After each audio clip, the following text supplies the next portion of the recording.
আমি পরিষ্কার আপনাকে বলছি, মাননীয় হাইকোর্টের এবং পরবর্তীকালে সুপ্রিম কোর্টের নির্দেশ অনুযায়ী এই ছেলে মেয়েগুলোর একটা ভাবেই বাঁচতে পারে, একটা ভাবেই বাঁচতে। সরকার কন্টিনিউয়াস জটিলতা তৈরি করছে, কারণ সরকার চাইছে একটার পর একটা সরকার যে পদক্ষেপ নিচ্ছে সুপ্রিম কোর্টের অর্ডারকে ভায়োলেট করে। আমার আশঙ্কা এরপরে এমন হয়ে না দাঁড়ায় যে সুপ্রিম কোর্ট চরম কোনো অ্যাসপিরেশন দিয়ে ফেললো এদের উপরে, ফলে আমও যাবে ছালাও যাবে, এমন একটা পরিস্থিতি আনতে চলেছে রাজ্য সরকার। এখানে জনৈক অভিষেক বন্দ্যোপাধ্যায় নিজে 14-15 কোটি টাকা নিয়েছে, সেটাও ইডির বিভিন্ন ধরনের ভিডিওতে আমরা দেখতে পেয়েছিলাম। নতুন কোনো সাইন্টিফিক প্রক্রিয়ায় দুর্নীতিটা হবে সেদিন হয়তো আমরা ধরতেও পারবো না। বিকাশ বাবুদের মতন যোগ্য বিচার আইনজীবীরাও আর মামলা করতে পারবে না। আরো ভয়ানক পরিণতি হতে চলেছে। ওখানে তো কোনো ডকুমেন্টসই নেই, প্রাইমারি রিক্রুটমেন্টের কোনো ডকুমেন্টস নেই। এই জন্য আপনাকে রাজ্যের সলিসিটর জেনারেলকে বলতে হয়েছে যে প্রসিডিউরাল ভুল হতে পারে, সেটা দুর্নীতি নয়। উনি ভুলে গেছেন।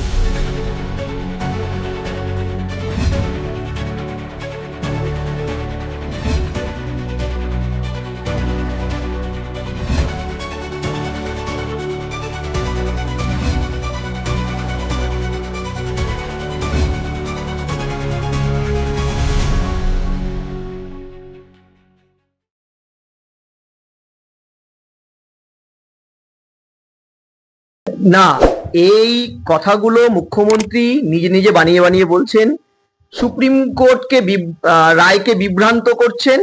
এবং সবচেয়ে বড় জিনিস যে 26,000-এর মধ্যে যারা নন টেন্টেড হিসাবে সুপ্রিম কোর্টের রায়ে স্বীকৃত, যাদেরকে 31শে ডিসেম্বর অবধি অন্তত চাকরিটা কিছুদিনের জন্য ডেপুটেশনেও তাদেরকে পার্মানেন্ট করেছে সুপ্রিম কোর্ট, মাননীয় সুপ্রিম কোর্ট, তাদের কে ক্রিয়োলক পুতুলের মতন নাচাচ্ছেন। কারণ উদ্দেশ্য দেখুন, সরকারের যেটা করণীয় ছিল প্যানেল বের করা, সেগ্রিগেট লিস্ট বের করা, 22 লক্ষ টোটাল যে পরীক্ষার্থী তাদের প্রত্যেকের ওএমআর বের করে দেওয়া, অন্তত তাদের স্ক্যান কপি, এটা করেনি।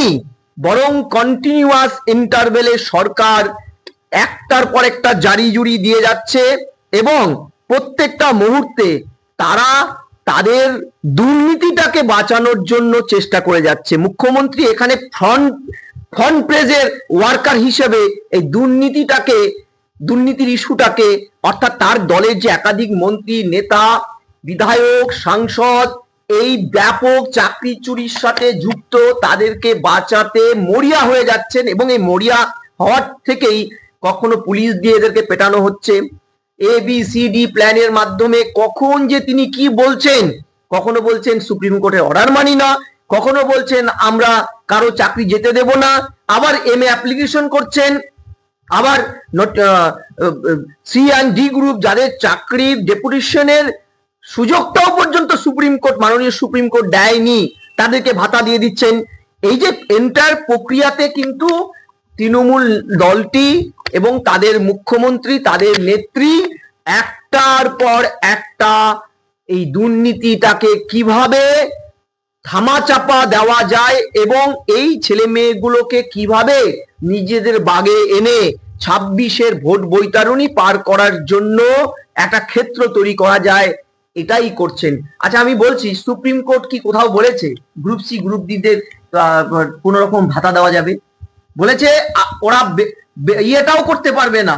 31শে ডিসেম্বর অব্দি কিছু গুটি কয়েক শিক্ষকরা শিক্ষার স্বার্থে থাকলেও গ্রুপ সি গ্রুপ ডিদের কিন্তু সেই অধিকারটাও পর্যন্ত সুপ্রিম কোর্ট দেয়নি। তাহলে রাজ্য সরকার কেন এটা করলো? কারণ রাজ্য সরকারকে এটা করতে হবে।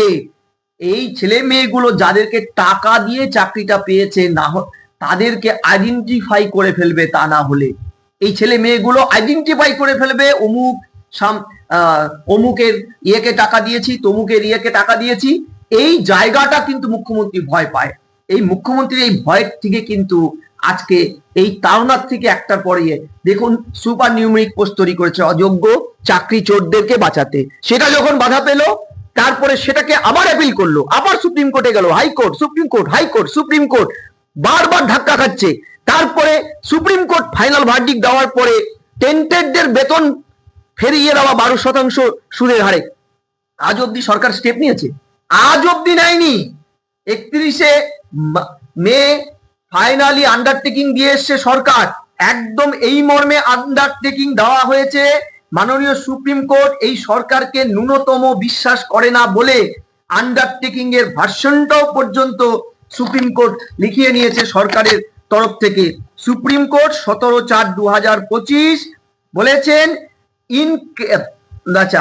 in case the advertisement is not published by 31/5/2025 and the affidavit are not filled by that date, appropriate orders will be passed by the court, এটা সতর্কীকরণ কিন্তু, including imposition of cost মানে জরিমানা, and জরিমানা হবে and vacating of the present order. অর্থাৎ যে 31শে December অব্দি যে ছেলে মেয়েগুলোকে সামান্য অক্সিজেন দেওয়া হয়েছিল শিক্ষার স্বার্থে, সেটাও বন্ধ করে দেওয়া হবে।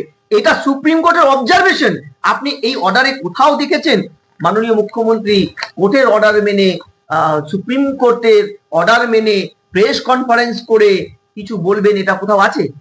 আছে? আজকে 26 তারিখ মে মাসের সুপ্রিম কোর্ট কি বলেছে তাকে করতে? আসলে কিছুই না। এই ছেলে মেয়েগুলো কবিগুরু রবীন্দ্রনাথ ঠাকুরের ভাষায় শূন্য হাতে ফিরিয়ে নাথ, পথে পথে দাঁড়ে দাঁড়ে, এই শূন্য হাতে ফিরছে। আর এই শূন্য হাতে ফেরা এই অসহায় ছেলে মেয়েগুলোকে ক্রিয়নক পুতুল করে কখনো শিক্ষামন্ত্রী মিথ্যা কথা বলছে, কখনো পুলিশ পেটাচ্ছে, কখনো মুখ্যমন্ত্রী মিথ্যা কথা বলছে। এইটা করে কোন রকমে 26-এর ভোট অব্দি টিকিয়ে রাখতে পারলে কেল্লা ফতে। আমি একটা প্রশ্ন করবো, একদম আমরা দেখেছিলাম 3রা এপ্রিল যখন সুপ্রিম কোর্টের রায়ে এক লহমায় 26,000 শিক্ষক এবং শিক্ষাকর্মী চাকরি হারালেন। তারপরে মুখ্যমন্ত্রী মমতা বন্দ্যোপাধ্যায় নেতাজি ইন্ডোর স্টেডিয়ামে একদম শিক্ষক এবং শিক্ষাকর্মীদের সঙ্গে দেখা করলেন। সেখানে যারা চাকরি খোয়ালেন, যে সমস্ত শিক্ষক শিক্ষাকর্মীরা 2016 সালের প্যানেল বাতিল হওয়ায়, তাদের সঙ্গে নেতাজি ইন্ডোর স্টেডিয়ামে এক ছাদের তলায় দেখা করলেন। সেখানে কবি সুবোধ সরকার থেকে অনেকেই প্যানেল ছিলেন। সেখানে দাঁড়িয়ে মুখ্যমন্ত্রী যে স্টেটমেন্ট দিয়েছিলেন, সেখানে বলেছিলেন যে প্রথমে তিনি যোগ্যদের দেখবেন, অযোগ্যদের ব্যাপারটা তিনি পরে দেখে নেবেন। তারপরে মুখ্যমন্ত্রী বললেন যে সুপ্রিম কোর্টের রায় তারা রিভিউ পিটিশন করতে পারেন, কিন্তু কোর্টের রায়, সর্বোচ্চ কোর্টের রায়ের উপরে যাওয়ার অধিকার তার নেই।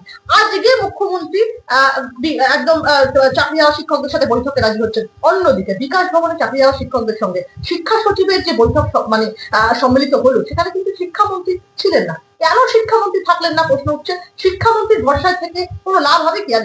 দেখুন, শিক্ষামন্ত্রী, আপনি একটা অদ্ভুত হাস্যকর প্রশ্ন করলেন। একটা অদ্ভুত রাজ্য এবং অদ্ভুত তার শিক্ষামন্ত্রী, নাট্য ব্যক্তিত্ব ব্রাত্য বসু, যিনি একটি সামার ভ্যাকেশনের অর্ডার প্রেস কনফারেন্স করে করতে পারেন না, ওটা মুখ্যমন্ত্রী তার অধিকার দেয়নি তাকে। এই এক অদ্ভুত শিক্ষামন্ত্রী, যিনি একবার প্রাইমারিতে সেমিস্টার সিস্টেম চালু করার প্রস্তাব দিলেন, পত্রপাঠ সেটাকে খারিজ করে দিলেন কে?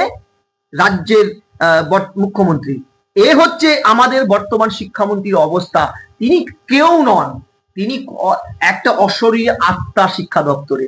এই অশরীরী আত্মা ব্রাত্য বসু, তার কাজটাই হচ্ছে বিকাশ ভবনে 5 নম্বর তলায় যাবেন, বাড়ি ফিরবেন, গুটি গুটি পায়ে নাটক লিখবেন, নাটক করবেন। শিক্ষামন্ত্রী তিনি শুধু শিক্ষামন্ত্রী হিসাবেই আছেন, তার কাছে শিক্ষার ব্যাপারটাও রাখা হয়নি, তার কাছে ন্যূনতম একটা অধিকার প্রেস কনফারেন্স করে হাই স্কুলের সামার ভ্যাকেশন ডিক্লেয়ার করবে সেটাও রাখা হয়নি। আমি স্যার প্রশ্ন করবো যে যেখানে দাঁড়িয়ে একদম কালকে শিক্ষা সচিবের সঙ্গে বৈঠকের পরে চাকরি হারা শিক্ষক, যোগ্য শিক্ষক বলে যারা নিজেদেরকে দাবি করছেন, তারা বলছেন সেই বৈঠকে তারা সন্তুষ্ট। তারা বলছেন রিপ্যানেলিং করে যাতে তাদের চাকরিটা বাঁচানো যায়, দ্বিতীয়বার মানে পরীক্ষা না নিয়ে, পুনর্নির্বাচন প্রসিডিওরে না গিয়ে যদি রিপ্যানেলিং করে তাদের চাকরিটা বাঁচিয়ে নেওয়া যায়, সেই দিকে নজর দিক সরকার। অন্যদিকে মুখ্যমন্ত্রীর এই আজকে তাদের সাথে বৈঠক কতটা সদর্থক? আমি পরিষ্কার আপনাকে বলছি, মাননীয় হাইকোর্টের এবং পরবর্তীকালে সুপ্রিম কোর্টের নির্দেশ অনুযায়ী এই ছেলে মেয়েগুলোর একটা ভাবেই বাঁচতে পারে, সরকার যদি মেধা তালিকাটা প্রকাশ করে। আদারওয়াইজ এদেরকে সুপ্রিম কোর্টের অর্ডার মেনে 31শে ডিসেম্বরের মধ্যে পরীক্ষায় বসে যোগ্যতা দেখিয়ে চাকরি পেয়ে আসতে হবে, তাহা ছাড়া নাইকো গতি। কোনো কোনো কোনো গতি নাই। তো যতই করো জারি জুরি, এখানে কিন্তু আর কোনো রাস্তা নেই। মুখ্যমন্ত্রী অনেক কিছু বলবেন। দুদিন আগে উনি বলেছিলেন সুপ্রিম কোর্টের অর্ডার মানি না, সুপ্রিম কোর্টের অর্ডার মানি না। হাইকোর্ট বিজেপি বলেছে তো একাধিকবার। ফলে এইগুলো জাস্ট টাইম কিলিং, এদের মাথায় ঘোল ঢালা। স্যার, আপনি এক্ষুনি বললেন যে একটা লিস্ট সেটা পাবলিশ করে দিলে, যেখানে যোগ্য অযোগ্যদের পৃথকীকরণ করা যাবে, সেটা দিয়ে দিলেই সমস্ত ঝামেলা মিটে যায়। তাহলে সেটাই বা কেন দিতে চাইছে না সরকার? রিভিউ পিটিশন যদি যোগ্য অযোগ্য লিস্ট আর ওএমআর কপি না দেয় কোর্টে, তাহলে তো কোনো কাজই হবে না। তাছাড়া 31শে মের মধ্যে নোটিফিকেশন না দিলে চাকরি, বেতন সবকিছুই এই মাসেই শেষ। এরপরেও কি রিভিউ পিটিশনের আর কোনো গল্প থাকছে? সরকার তো চাইছেই কোর্টে এই ছেলে মেয়েগুলো এতটা সাংঘাতিক বিব্রত হোক। দেখুন C&D গ্রুপ হঠাৎ করে ভাতা দিয়ে দেওয়া, ওটার মামলা হয়েছে। এটা কেন হলো? এই যে মামলাটা এবার শুনানিতে উঠবে, এটা তো জটিলতা তৈরি হবে। সরকার কন্টিনিউয়াস জটিলতা তৈরি করছে, কারণ সরকার চাইছে সুপ্রিম কোর্ট এমন সাংঘাতিক কোন অর্ডার দিক যাতে ছেলে মেয়েগুলো আর চাকরি পরীক্ষায় বসতেই না পারে। এখন তো আমার পরিষ্কার তাই মনে হচ্ছে। সরকারের কোনো একটা পদক্ষেপে এদের ভালো হয়েছে আজ অব্দি দেখান দেখি, দেখান। সরকার প্রথমে নিজের ক্যাবিনেটকে বাঁচানোর জন্য মরিয়া চেষ্টা করলো, দেন টু দেন কি হলো, ক্যাবিনেট বেঁচে গেল, আপাতত রিলিফ পেল। তারপরে যেটা হলো, অযোগ্যগুলোকে বাঁচানো, যেগুলোকে পয়সা দিয়েছে র্যাঙ্ক জাম, ওগুলোকে ঘুরপথে মোটা টাকা দিয়ে বড় বড় উকিল ধরিয়ে কেস করানো হলো। কিছুদিন আগে আবার টেন্টেডরা গিয়ে সুপ্রিম কোর্টের দ্বারস্থ হয়ে পত্রপাত, সেটা বাতিল হয়ে গেছে, সেটা আলাদা জিনিস। এই যে চক্রটা, মুখ্যমন্ত্রীর কম্পালশনটা বুঝুন।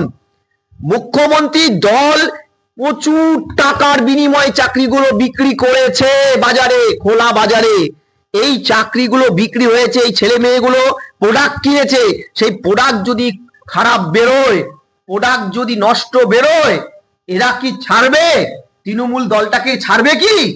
একটা প্রশ্ন করব, সুপ্রিম কোর্ট যে চূড়ান্ত রায় দিয়েছে রিভিউ পিটিশনের সাথে, নতুন কি এমন তথ্য দিতে পারে সরকার যাতে এসএসসি রায় রিভিউ হবে? যদি দিয়েও থাকে সেটা আগে কেন দিতে? না, পরিষ্কার কথা বলছি, সরকার রিভিউ পিটিশন করার আগে কিন্তু MA দাখিল করেছে, মডিফিকেশন। পরিষ্কার আপনাকে বলছি, আর্টিকেল 12 রাজ্যের authority, SSC recommended authority and appointment authority, এরা আর্টিকেল 12 বকলমে সরকার আর্টিকেল 12, এরাই একমাত্র প্যানেলটা বের করবে, এরাই এদেরকে বাঁচাবে। এবং আমি আপনাকে বলছি, কোড অফ সিভিল প্রসিডিওরে স্পষ্ট লেখা আছে যে কন্টেন্ট আর আন্ডারটেকিং আপনি যদি দেন, আপনি যদি আন্ডারটেকিং দেন, MA দাখিল করে আসেন, আপনি রিভিউ, রিকলিং, রিঅ্যাপিলিং, পিউরিটি পিটিশন কোনো কিছুর আর মূল্য থাকে না। আপনার অর্ডার আমি মেনে নিলাম MA দাখিল করে, তারপরে আমি আপনাকে চ্যালেঞ্জ করলাম, এটা হয়? তাহলে রাজ্য সরকার যে কথা বলছে তারা রিভিউ পিটিশনে যাবে, সেটা কি শুধুই ভাওতা? পরিষ্কার ভাওতা। আজকে 5:30টার মিটিংটা শুনুন, প্রতিক্রিয়াটা তারপরে নেবেন। আরেকটা মিথ্যা কথা বলবে, আরেকটা লালিপপ দিয়ে দেবে ছেলে মেয়েগুলোকে। এবার তো বলছে দিল্লি যাও, বুঝুন ঠেলা। চাকরি চুরি করলো তৃণমূল, সরকার ব্যর্থ হলো প্যানেল দিতে, ইচ্ছাকৃত ব্যর্থতা, সব দায় গিয়ে পড়লো দিল্লির লোকের কাছে। বুঝুন, ওয়াকফ সম্পত্তি সরকারের 4 জন MP হাইয়েস্ট ল মেকার ভোটাভুটিতে অংশগ্রহণই করলো না। রাজ্যে ব্যাপক হিংসা ছড়িয়ে দিল তৃণমূল, তৃণমূলের নেতৃত্বে তৃণমূলের সাংসদ, বিধায়ক, কাউন্সিলররা, খুন হলো হিন্দুরা।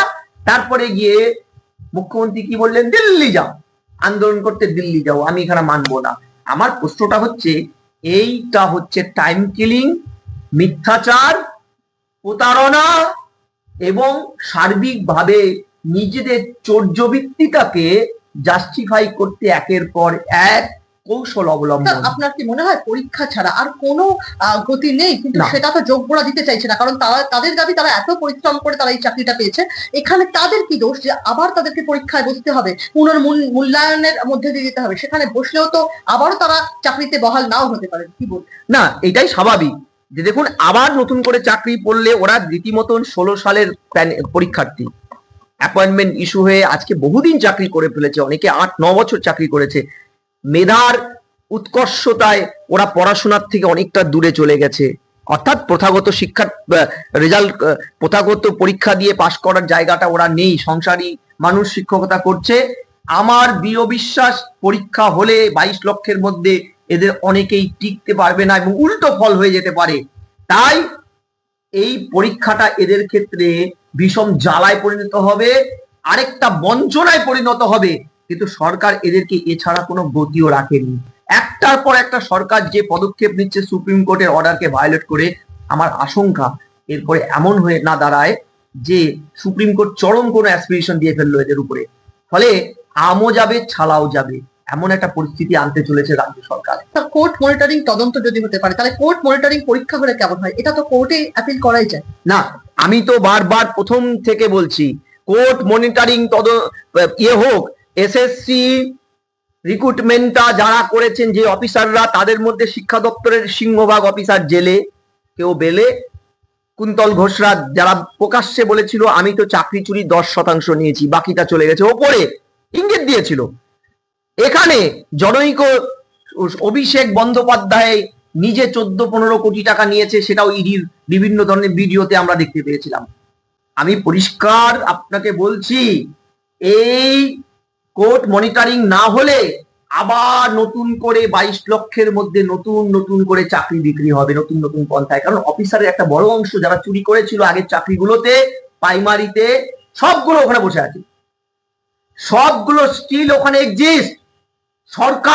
সরকারের অভিমুখ চুরি, দুর্নীতি, সরকার পাল্টায়নি, সরকারের মুখ পাল্টায়নি, শিক্ষা দপ্তরের বড় বড় আধিকারিক পাল্টায়নি, ফলত চুরি হবে হবে হবে হবে হবে।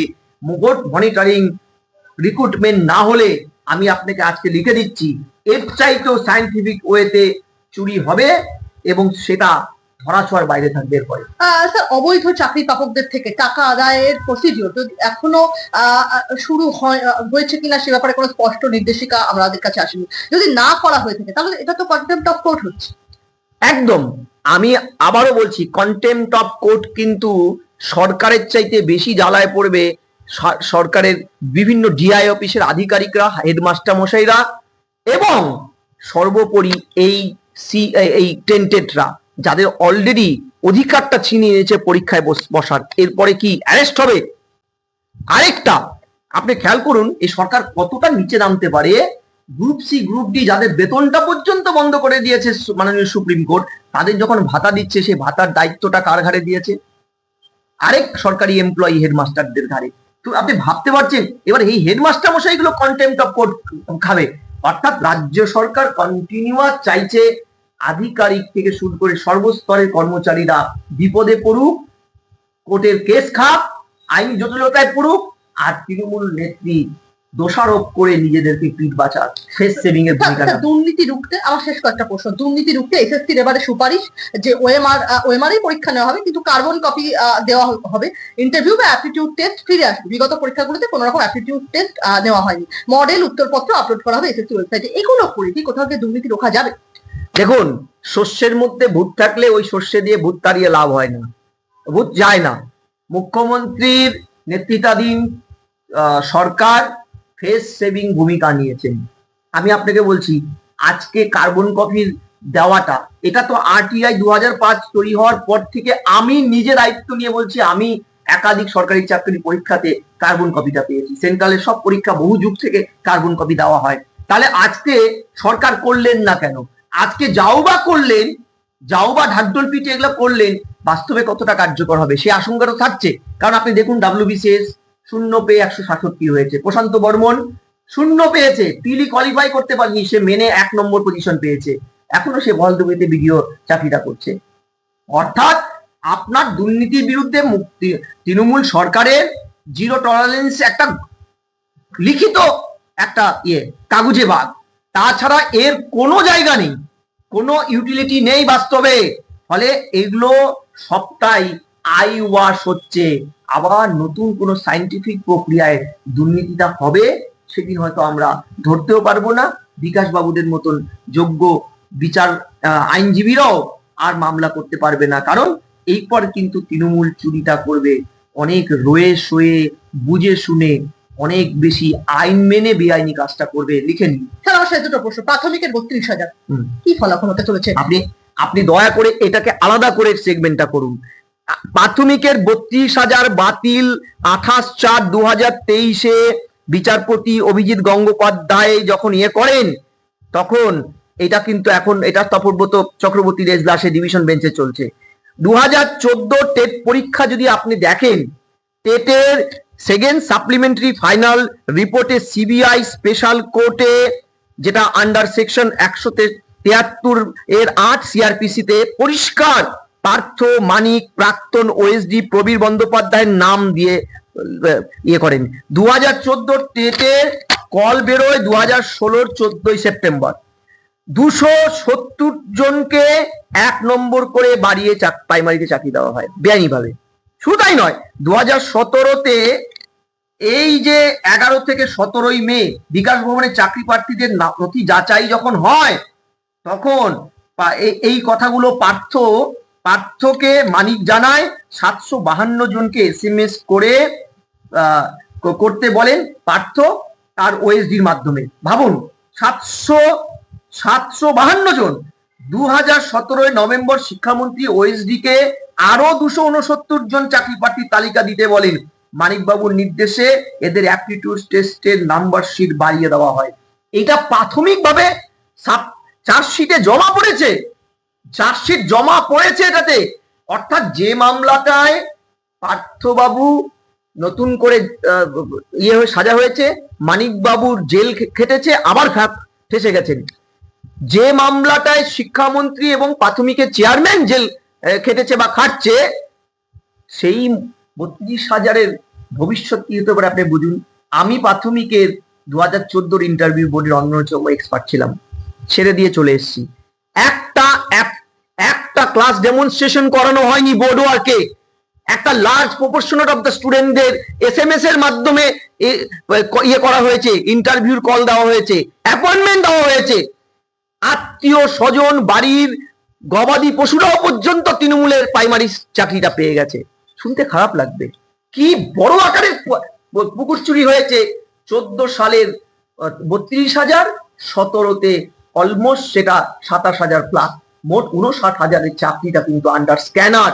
আমি বলছি 26,000-এর 2-4টা কাগজ থাকলেও থাকতে পারে, থাকছে অনেকটাই আছে হাই স্কুলের। এই 59,000-এর খোঁজ করলে ভালো করে কাগজ কোথাও নেই। তাহলে আমি বলবো একদম 26,000 অর্থাৎ 25,753 জন শিক্ষক এবং শিক্ষাকর্মী যে পরিণতি হলো 2016 সালের প্যানেল বাতিল হলো, সেই একই পরিণতি আবারও হতে চলেছে 32,000-এর ক্ষেত্রে। আরো ভয়ানক পরিণতি হতে চলেছে। ওখানে তো কোনো ডকুমেন্টসই নেই, প্রাইমারি রিক্রুটমেন্টে কোনো ডকুমেন্টস নেই।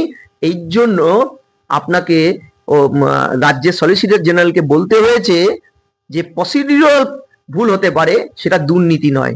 উনি ভুলে গেছেন পয়সার দুর্নীতিটাই দুর্নীতি নয়, প্রসিডিউরাল ডিসপুট হলেও সেটা দুর্নীতির অংশ হয়, যার জন্য 10,000 বাম সরকারের ত্রিপুরাতে 10,000 চাকরি চলে গেছিল, আপনার মধ্যে খেয়াল আছে, এবং সরকারটা পর্যন্ত ওই কারণে উপরে চলে গেছিল। আমি একদম শেষ প্রশ্ন আমার আপনার কাছে। আমি জানি কিছুটা রিলেভেন্সের বাইরে এই প্রশ্নটা, তবুও করতেই হচ্ছে।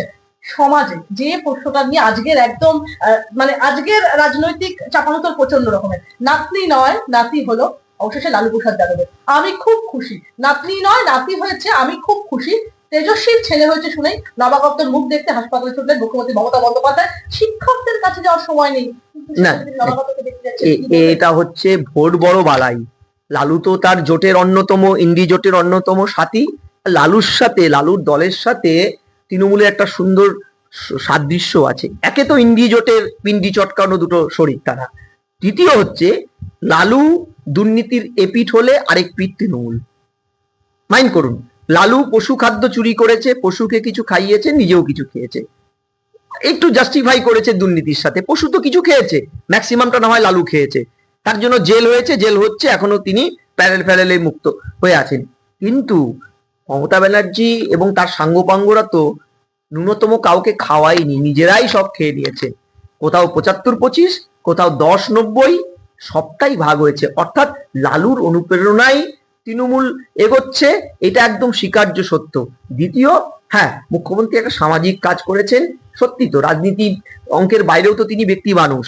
তিনি তেজস্বীর সন্তানকে দেখতে গেছেন, তিনি ছেলে হোক বা মেয়ে হোক, আমি বিশ্বাস করছি মুখ্যমন্ত্রী উভয় ক্ষেত্রেই হয়তো একই রকম আনন্দ পেতেন। পলিটিক্যাল কম্পালশনের সাথে একটা যোগসূত্র থাকে আত্মীয়তার, সম্পর্কের। আমরা তো জানি অনেক রাজারাই বৈবাহিক সম্পর্কের মাধ্যমে রাজ্য বিস্তার করতেন। মুখ্যমন্ত্রী না হয় সামাজিক সম্পর্কের খাতিরেই ইন্ডি জোটের পদক্ষেপগুলোকে, জোটটাকে আরো মজবুত করলেন 26-এর বা সামনের বিহার নির্বাচন 25-এর শেষে। এটাকে এইভাবেই দেখুন। স্যার, অনেক ধন্যবাদ আপনাকে আমাদের সঙ্গে থাকার জন্য।